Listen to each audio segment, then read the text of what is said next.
2 سال پہلے وہ بین المذاہب ہم آہنگی پر کانفرنس تھی یہاں پنڈی میں.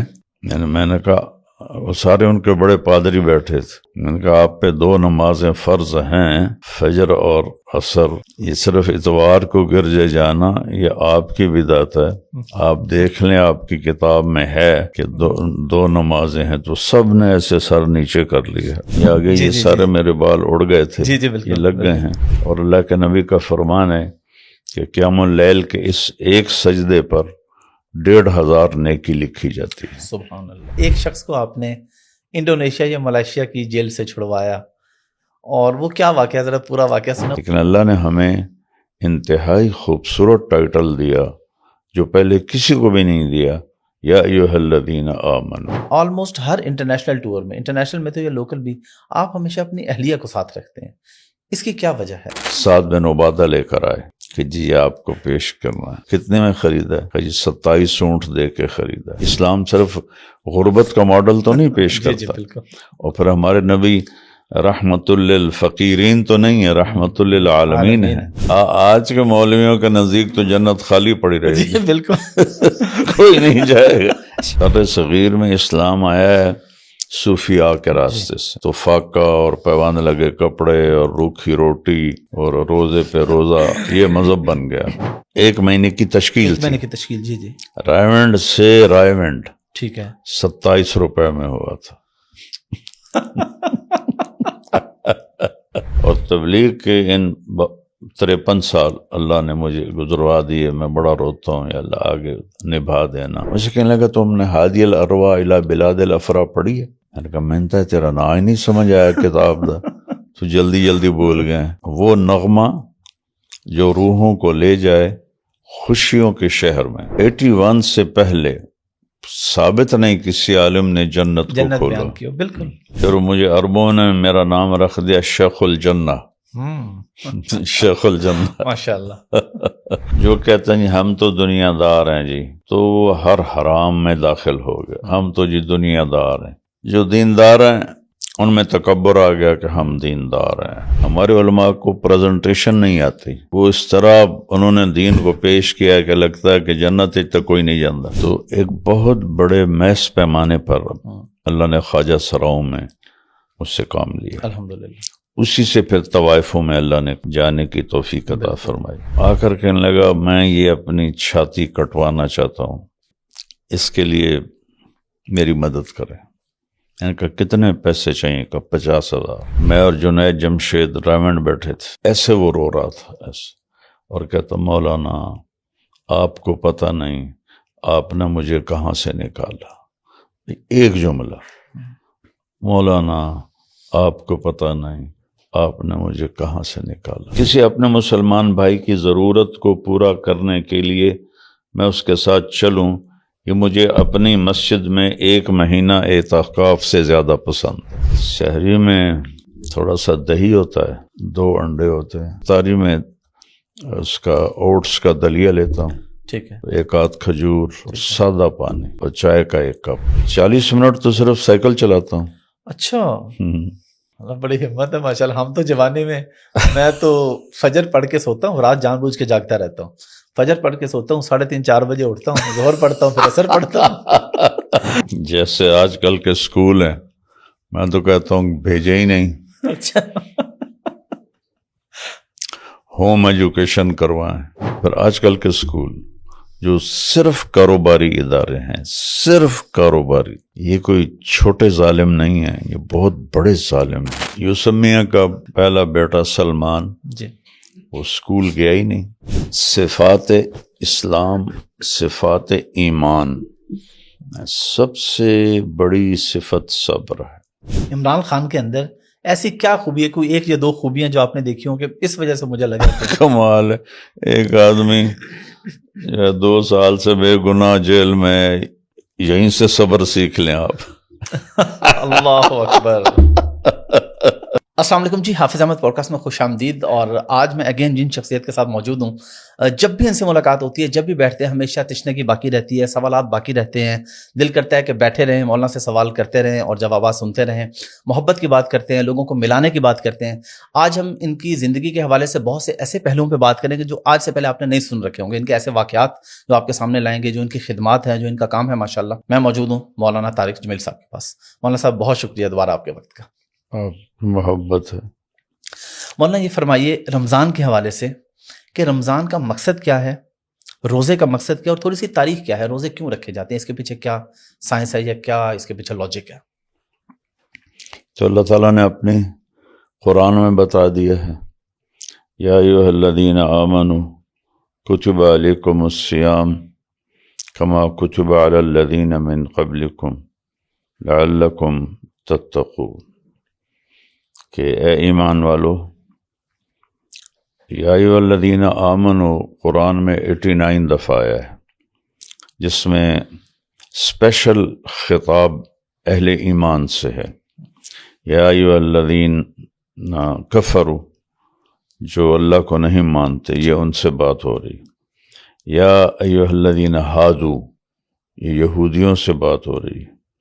یا اہل الکتاب، یہ عیسائی اور یہودی، ان سے بات ہو رہی. یا جو بھی اور آسمانی کتابیں ہیں.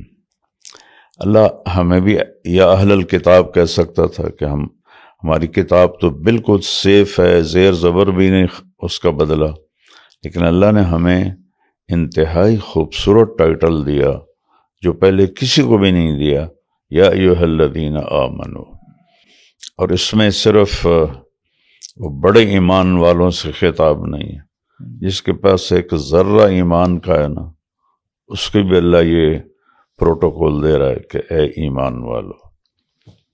کمال ہے یہ، ہمارے نبی کے طفیل اللہ نے ہمیں یہ عزت دی کہ معمولی سے معمولی ایمان والے کے لیے بھی اللہ تعالیٰ نے کہا ہے اے ایمان والو.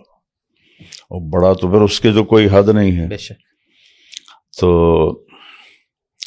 تم پر روزے فرض کیے گئے جیسے کہ پہلی امتوں پر.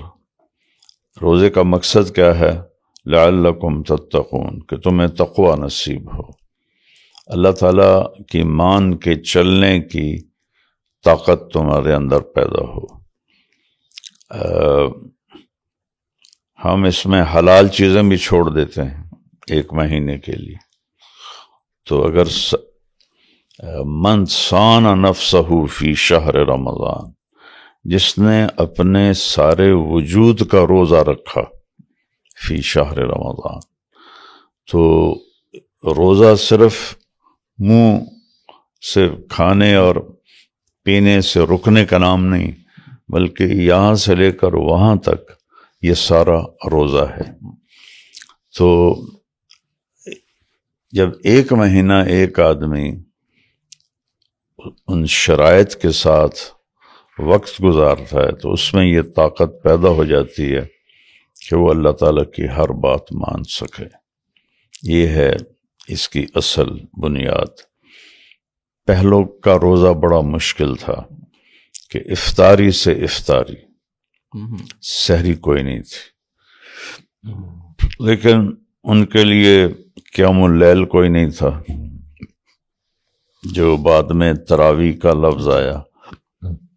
چونکہ پہلی امتیں اپنی کتاب کی حافظ نہیں ہوتی تھی، حتیٰ کہ 1 سطر تک ان کو یاد نہیں ہوتی تھی، صرف نبی کو یاد ہوتی تھی. تو لہذا ان کی نماز باجماعت کوئی نہیں ہے، اذان کوئی نہیں ہے، حتیٰ کہ مسجد بھی کوئی نہیں ہے، معبد، عبادت خانہ. ہر ایک کا اپنا اپنا عبادت خانہ ہے، وہ اس میں عبادت کرے. اور نمازیں بھی 2 تھیں، فجر کی 2 رکعت اور عصر کی 2 رکعت. تو 2 سال پہلے وہ بین المذاہب آہنگی پر کانفرنس تھی یہاں پنڈی میں، جی انٹر کانٹیننٹل میں، پرل کانٹیننٹل میں. جی. میں نے وہاں بیان کیا، میں نے کہا وہ سارے ان کے بڑے پادری بیٹھے تھے، جی میں نے کہا آپ پہ 2 نمازیں فرض ہیں، فجر اور عصر کی 2 رکعت، یہ صرف اتوار کو گرجے جانا یہ آپ کی بدعت ہے، آپ دیکھ لیں آپ کی کتاب میں ہے کہ 2 نمازیں ہیں۔ تو سب نے ایسے سر نیچے کر لیا، بالکل شرمندگی ان کے چہروں پہ آ گئی۔ لیکن ہمیں اللہ تعالیٰ نے یہ نعمت بخشی کہ 5 نمازیں دیں، اس میں باجماعت دی، مسجد دی، اذان عطا فرمائی، پھر قیام اللیل عطا فرمایا رمضان میں، جس کو تراویح کہتے کا نام ملا بعد میں، اور اس میں پورا قرآن ہم سنتے ہیں، اور ہماری سحری اور افطاری دونوں چیزیں اللہ تعالیٰ نے ہمیں نعمت فرمائیں۔ شروع میں پہلے 2-3 روزے ایسے ہی فرض ہوئے کہ افطاری سے افطاری، اور اگلا روزہ کیسے شروع ہوتا تھا؟ جب کسی کی آنکھ لگ جاتی تھی مغرب کے بعد چاہے 1 منٹ کے لیے، تو اگلا روزہ شروع ہو جاتا تھا۔ تو ایک صحابی ہیں قیس بن سرمہ، تو وہ اونٹ چراتے تھے، شام کو واپس آئے تو بیوی سے پوچھا کہ افطاری کا کوئی سامان ہے؟ وہ کہنے لگی گھر میں تو کچھ نہیں ہے، میں کہیں پڑوس سے جا کر نہ مانگ کے لے آتی ہوں۔ کہا ٹھیک ہے۔ تو وہ چارپائی پر لیٹ گئے، ان کو فوراً نیند آ گئی، اونٹ چرا کے واپس آنا بہت مشقت کا کام ہے، اور ان کی بیگم کو دیر ہو گئی، سورج غروب ہو گیا۔ تو جب وہ آئیں تو انہوں نے کہا ہلکت یا ابن سرمہ، سرمہ کے بیٹے تیرے اوپر تو بڑی مصیبت آ گئی۔ ان کی آنکھ کھلی، کا کیا ہوا؟ کہ اگلا روزہ شروع ہو گیا۔ تو انہوں نے رکھ لیا۔ ظہر کی نماز میں آئے تو بے ہوش ہو کے گر گئے۔ سلام پھرنے کے بعد آپ نے پوچھا یہ قیس بن سرمہ کو کیا ہوا ہے؟ کہا جی وہ اس طرح روزہ اگلا بھی بھوکے ہی شروع کیا ہے تو اس کی وجہ سے بے ہوش ہو گئے۔ تو اللہ کے نبی پر اس کا غم آیا، تو پھر اللہ تعالیٰ نے ہمارے لیے سحری کا حکم دے دیا کہ کلوا واشربوا حتی یتبین لکم الخیط الابیض من الخیط الاسود ثم اتموا الصیام الی اللیل۔ یہ اللہ نے ہمارے لیے کرم فرمایا، اور اس میں جو قیام اللیل ہے یہ اس پر یہ کیا اس کو کہتے ہیں، اسی میڈیا پر اتنے مناظرے شروع ہو جاتے ہیں، 20 ہیں، 8 ہیں، 8 ہیں، 20 ہیں، نوافل ہیں جتنے کوئی مرضی پڑھ لے۔ اور حضرت عمر کے زمانے تک تو قیام اللیل نام تھا اس کا۔ پھر جو اہل مکہ تھے وہ 4 تراویح پڑھ کے نا، 4 رکعت پڑھ کے نا 1 طواف کرتے تھے، ٹھیک ہے، پھر 4 پڑھ کے 1 طواف کرتے تھے، تو 5 طواف ہو جاتے تھے، 4 رکعت 20 رکعت ہو جاتی تھی۔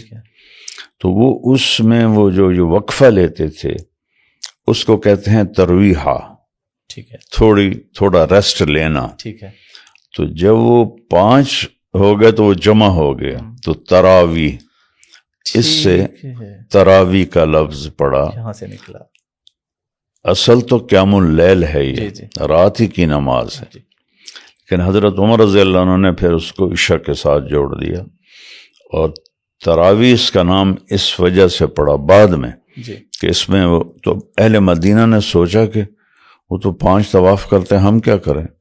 تو انہوں نے 40 پڑھنے شروع کر دی۔ اچھا، ہاں، تو مدینہ میں وہ 40 تراویح پڑھتے تھے، مکے والے 20 پڑھتے تھے۔ تو یہ اللہ نے ہمیں ایک اضافی دولت عطا فرمائی ہے، اور اللہ کے نبی کا فرمان ہے کہ قیام اللیل کے اس ایک سجدے پر 1500 نیکی لکھی جاتی ہے۔ سبحان اللہ۔ اور جنت میں ایک محل بنتا ہے جس کے